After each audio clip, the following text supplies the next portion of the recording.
एक दुर्लभ संयोग है।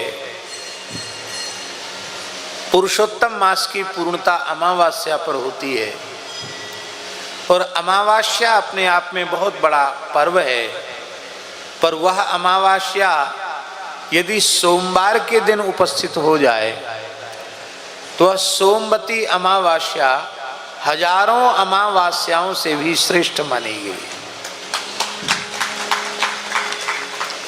आपको पता है, धर्मराज युधिष्ठिर के जीवन काल में एक भी सोमवती अमावस्या नहीं आई।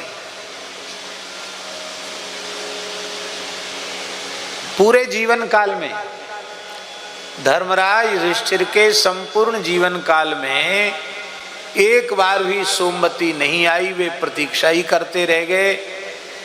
अंत में उन्होंने सोमवती अमावस्या को श्राप दिया कि हमारे जैसे धर्मनिष्ठ श्रद्धा संपन्न पुण्यात्माओं पर तुम कृपा नहीं कर रही हो तो कलयुग में तुमको बार बार आना पड़ेगा। भगवान के सब काम सहेतुक होते हैं, तो भगवान ने, हम सबको जानते थे ना कि ये लोग अच्छे काम तो करेंगे नहीं, उठपटांग ज्यादा करेंगे, बढ़िया कम करेंगे। इसलिए भगवान ने अक्षय पुण्य की प्राप्ति का अवसर सोमवती अमावस्या के रूप में दिया। और यह एक विलक्षण संयोग है। हमारे ध्यान में हो सकता पहले आया हो, हमारी स्मृति में न हो, लेकिन जहाँ तक हमारी स्मृति में है, हमारी सावधानी में, हमारे जीवन काल में ये पुरुषोत्तम मास में सोमवती अमावस्या पहली बार आई।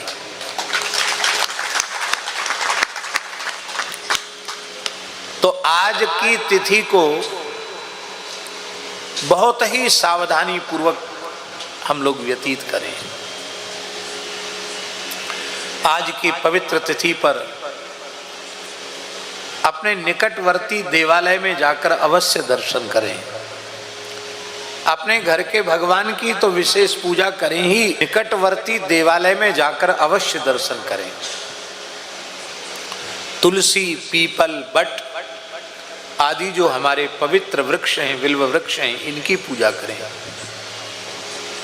सर्वदेवमयी, सर्ववेदमयी, सर्वतीर्थमयी, ऋषिमयी पूज्या वेद लक्षणा भारतीय देशी गौ माता का अत्यंत श्रद्धा पूर्वक आज पूजन करें। पूजन संभव न हो तो कम से कम एक बार प्रणाम कर लें। प्रणाम भी संभव न हो तो कम से कम स्मरण ही कर लें।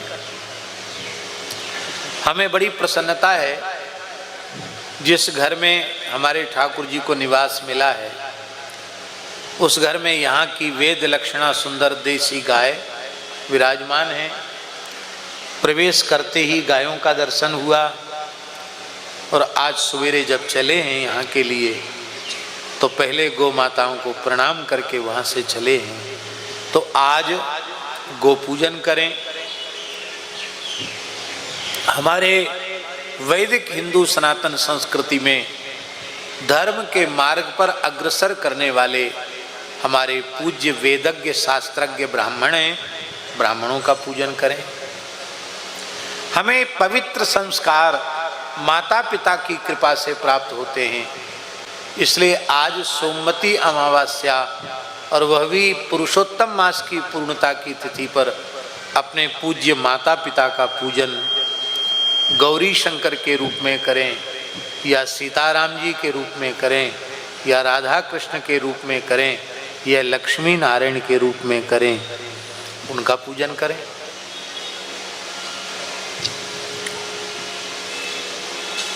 आप प्रकृति पूजक हैं तो प्रकृति के मूल और प्रकृति के पोषक और प्रकृति के संरक्षक, प्रकृति के प्रतीक दो देवता हैं, एक सूर्य और एक चंद्र। आज आप विशेष श्रद्धा पूर्वक सूर्य चंद्र का पूजन करें।